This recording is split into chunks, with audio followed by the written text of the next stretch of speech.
Greetings, urban farmers, gardeners, and healthy food visionaries. Farmer Greg here, and welcome to the 384th episode of the Urban Farm Podcast, where every day we work together to educate and inspire you to become part of your food revolution.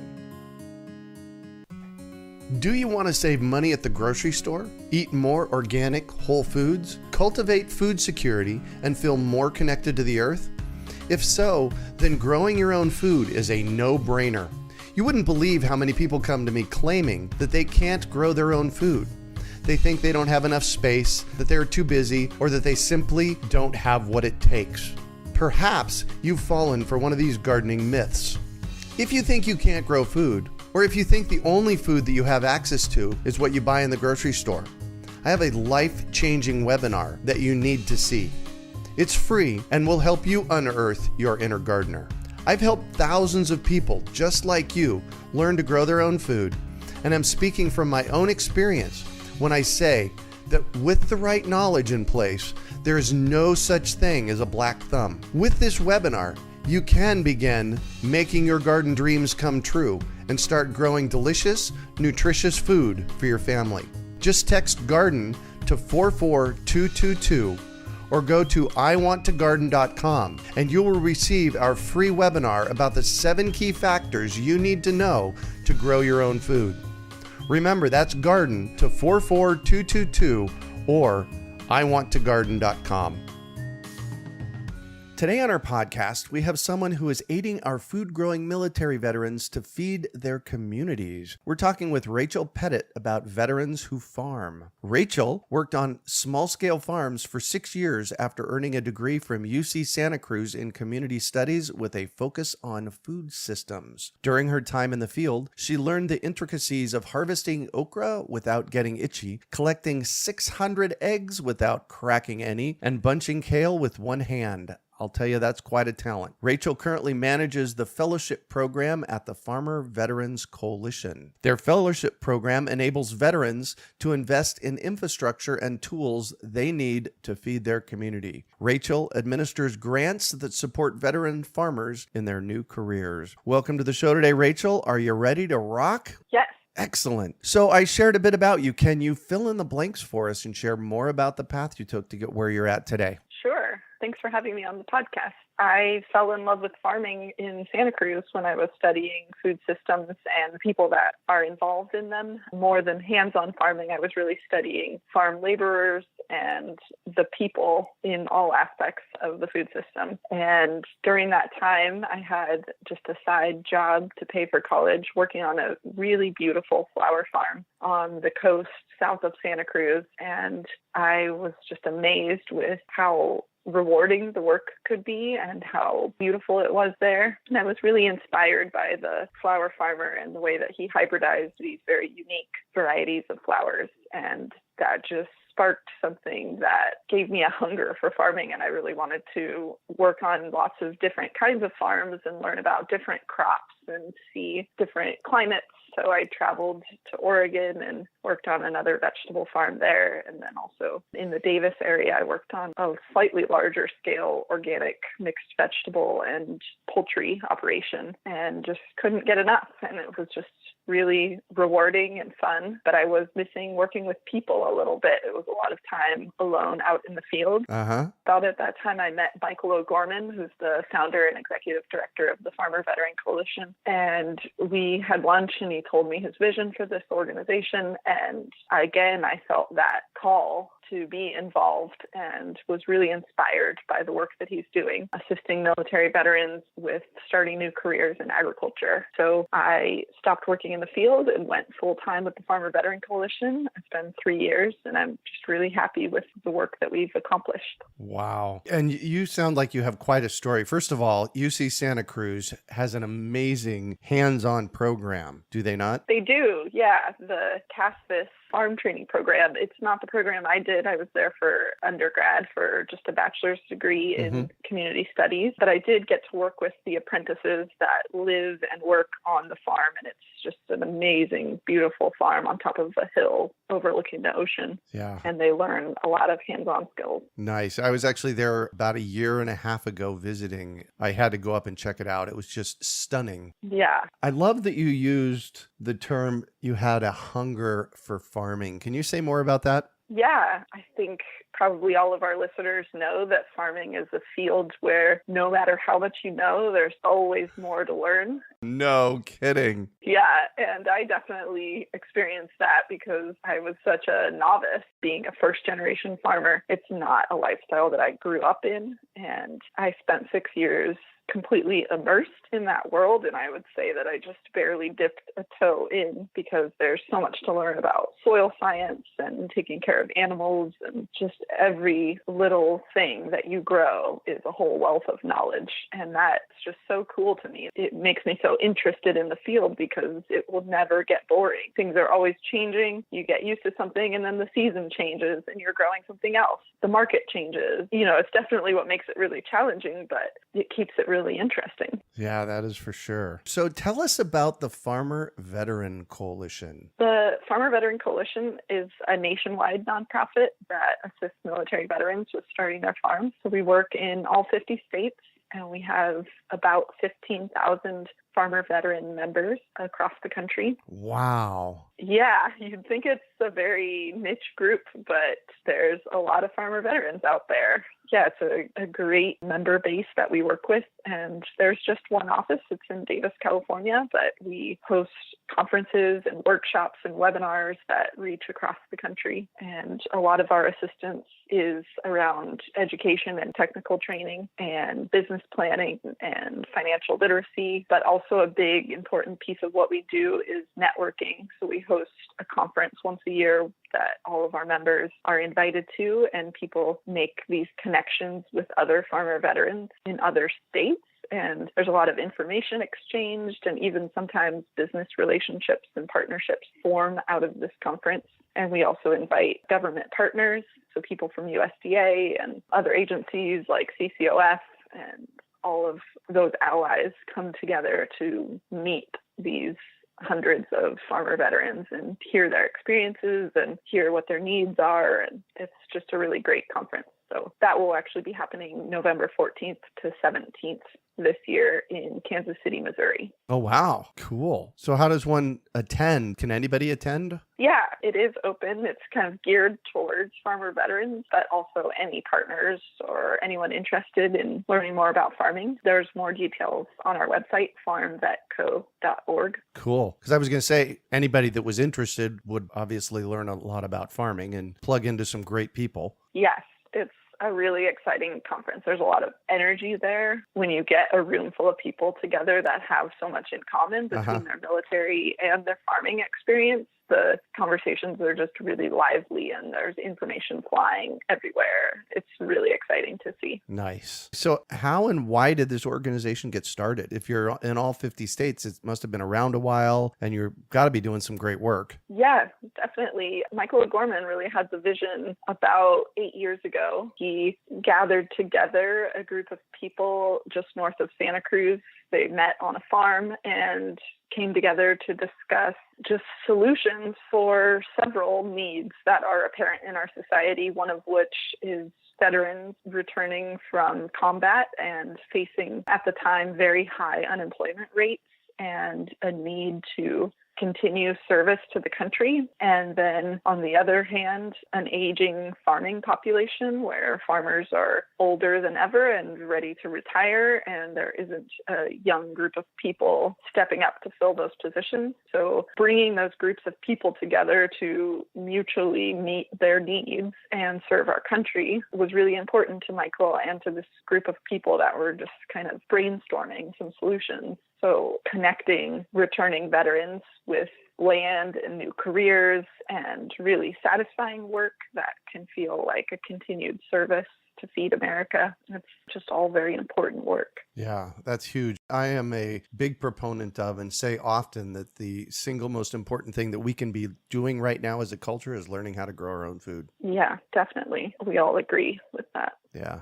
So tell us more about your fellowship fund. That's the project that you oversee? Correct. Yeah, we have several programs at the Farmer Veteran Coalition, and probably our most popular one is the fellowship. It's a grant that is application-based, so any of our members can apply. Also, our membership is completely free. We don't charge for any of our services. So once a year, we open the fellowship application, and it is a pretty lengthy application that asks a lot of questions about someone's future goals with their farming operation and how a grant would positively impact their business. And included in the application, they submit a business plan. We have a panel of volunteer advisors that are experts from the ag industry, and also several of them are veterans. They review these applications, and then in the spring, we disperse about $200,000 each year. We've given out over about $1.5 million through the program over the course of a few years. The maximum award is $5,000,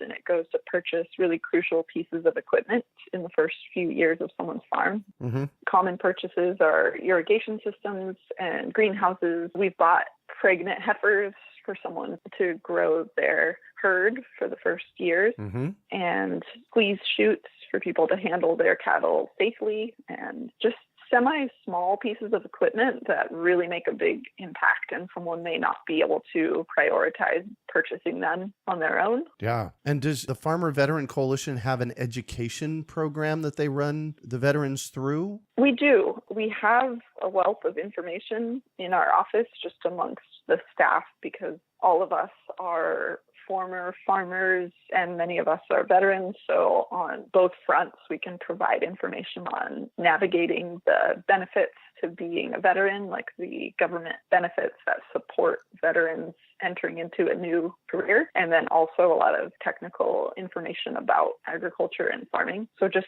calling our office is a great place to start, because there's a knowledgeable and friendly staff there. But we also partner with organizations and universities across the country. So we put on webinars and workshops and very hands-on field tours, things like that. Awesome. So you also have a program called Homegrown by Heroes. Tell us about that. Yeah, Homegrown by Heroes is our marketing brand. It's, again, a free program for veterans to participate in. So it's a label that our veterans can put on their products, and it helps consumers identify it as a veteran-grown agricultural product. So if someone is selling at the farmer's market, a consumer will walk by and it's a very distinct label and it says Homegrown by Heroes, and often it's a conversation starter and consumers will want to learn more about it. It can really make the difference in a sale where someone feels a deeper connection to a product because they're learning more about its origin. So any farm that's more than 50% owned by a veteran can use this label. And if it's a value-added product like jam or salsa or soap, as long as the ingredients are coming from the veteran-owned farm or from another veteran-owned farm, it's also eligible to use the label. With some value-added products, it's really cool because it often is representative of several veterans going into business together or buying from each other. For example, we have a barley grower in the Midwest that is obviously a veteran, and he sells his grain to a veteran-owned brewery. Oh, cool. Yeah, and they're now sourcing veteran-grown hops. So eventually that beer would be made up of 100% veteran-grown ingredients, and therefore the beer could be certified Homegrown by Heroes also. Wow, cool. There's so many different places to go here. So if somebody wanted some more information about the Homegrown by Heroes program or the fellowship fund, go to your website. How do we find out more about that? Yeah, definitely check out our website to get more info on the fellowship and Homegrown by Heroes or any of our other programs. And also we have a section on our website called Stories, and they have really great photos featuring the different farmer veterans that we work with. Just really high quality, amazing photos that show the diversity of operations. We have fishermen in the Northeast. We have a cattle rancher in Alaska. We have a cacao grower in Hawaii. Ooh. There's just a lot of diversity in crops and geography amongst our members, and it's really fascinating to look at those photos and read the stories. Wow, cool. You can find all of that on our website, which is farmvetco.org. And also just giving our office a call. There's always someone on hand to answer questions or just chat about what we do. And the number is 530-756-1395. Awesome. So how long have you been with the organization? I just celebrated my 3-year anniversary last month. Oh, congratulations. That's cool. Yeah, thank you. I want you to think back over your 3 years there. And there was at least one instance that moved you with a farmer. Can you tell us that story? Definitely. The first thing that comes to mind is I had the opportunity to go to North Carolina and meet with one of our farmer veterans. And I think it sticks out for a lot of reasons. For one, it was the first opportunity I had in my 3 years there to meet someone that I'd been talking to on the phone and emailing with. And it's a veteran named John Mashie. And he has the Veterans Healing Farm just south of Asheville, North Carolina. And meeting him and his wife and being on their farm was just really amazing because John has such a zest for life and he's so passionate about farming, and he operates a nonprofit farm that's helping other veterans heal and also start their own ag businesses. So I was just in awe of being able to meet someone in person that I felt like I'd made a connection with over the phone, and to see a farm that's completely on the other side of the country. And I haven't farmed in that part of the country, so it was just really rewarding to see how different things look out there. And yeah, it was really great to meet John. Nice. And you kind of insinuated that there might be another story. Yeah. Well, every time I've gotten to make that connection, it feels really memorable. Mm-hmm. Talking to someone about their farm over the phone and then actually being able to set foot on the farm is such a cool experience. And I have had that opportunity a few times because we are a nationwide organization. That's really great. Also, we organize fly-ins to Washington, D.C., where depending on what piece of legislation is being debated, we will find a veteran that's in the region that will be affected by that legislation. And often we can fly them into D.C. to lobby on the Hill. And I think that's really cool because it brings farmers right into the government buildings that, they're affected by those laws. I like the idea of bringing those people together. Awesome. So I'm going to shift on you, and I'd like for you to talk about a time you failed, how you overcame that failure, and what you might have learned from it. Okay. Gosh, I can think of a lot of failures now.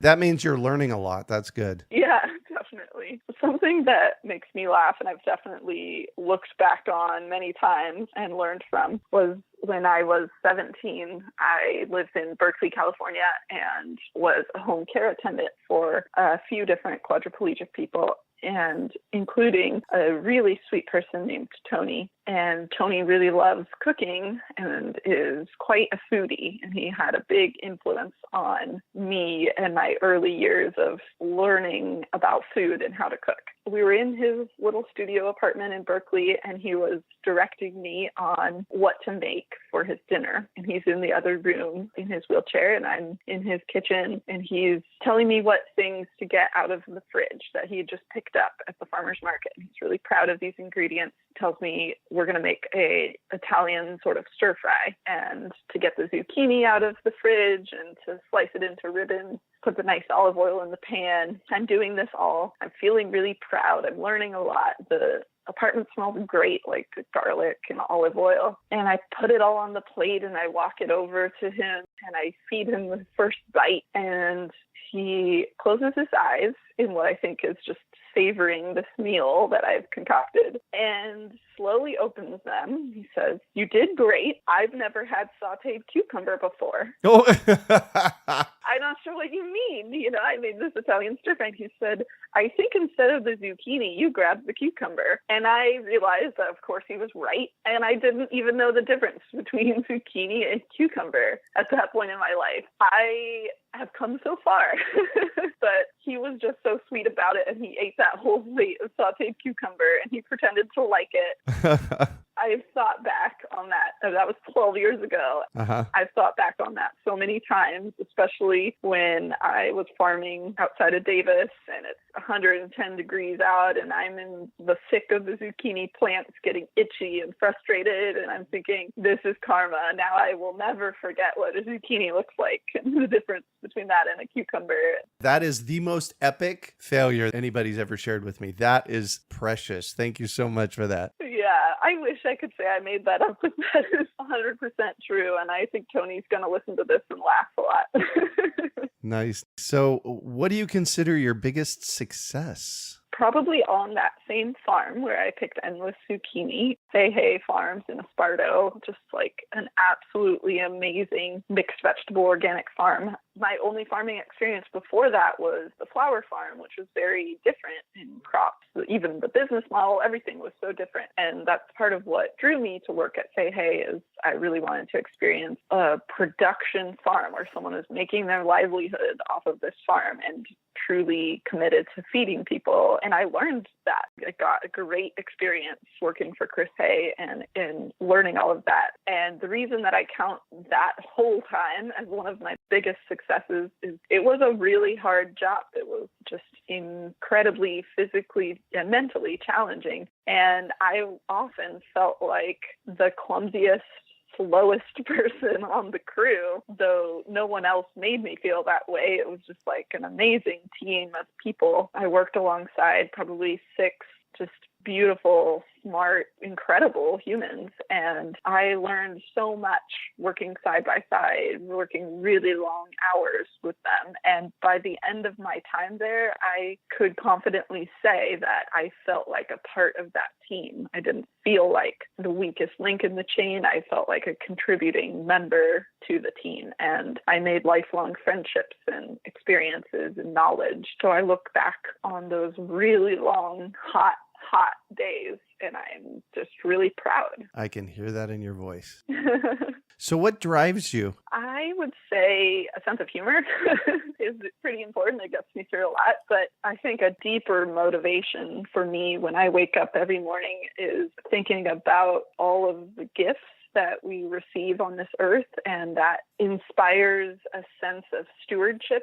I want to be a good steward to this planet and to the animals and the people that are inhabiting it, and remember that life is precious, and to really honor these gifts that we receive by caring for them. Nice. If you could recommend one book for our listeners, what would it be and why?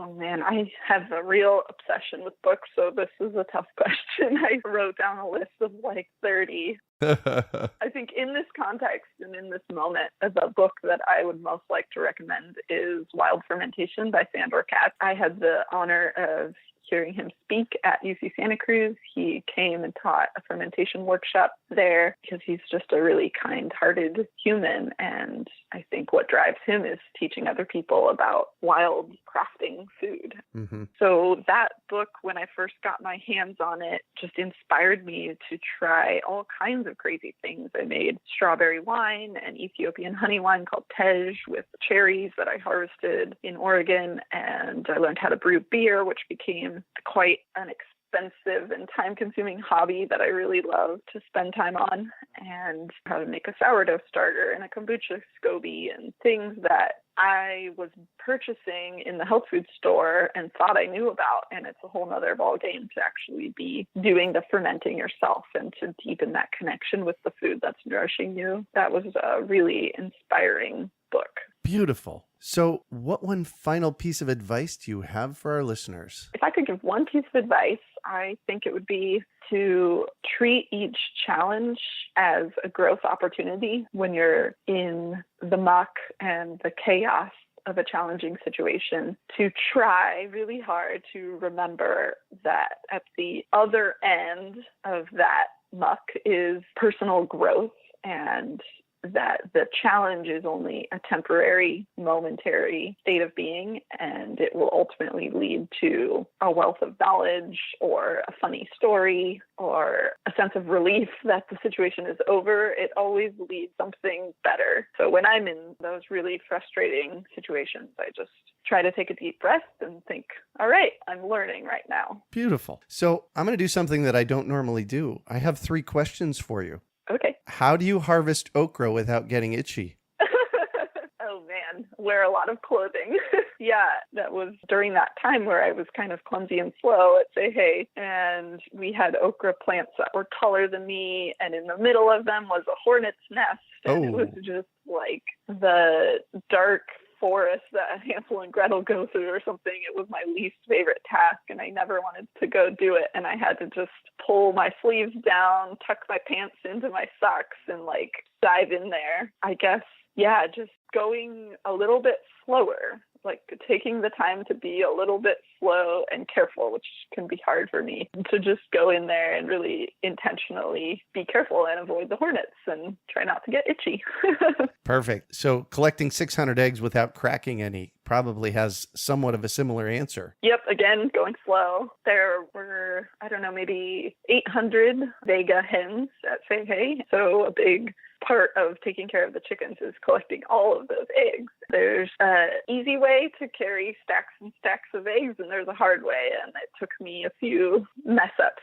Oops. Yeah, those are expensive mistakes when the eggs are a high value item. Right. And how do you bunch kale with one hand? That is also really challenging. I think it helps the team members that had larger hands were definitely more successful at that. But as you're going down the row and picking the kale, you are lining up the leaves in the best formation to make a nice bunch, and keeping the stems tidy, again, I guess, is about being careful and intentional. And so holding those in one hand and then taking the twist tie out of your top pocket in your overalls and getting it around those suckers, and still kind of looking ahead at the next leaf that you want to pick for the next bunch, because you have 300 bunches to pick and it's getting hot. And a lot of it, I guess, what I learned is how to be fast and slow at the same time.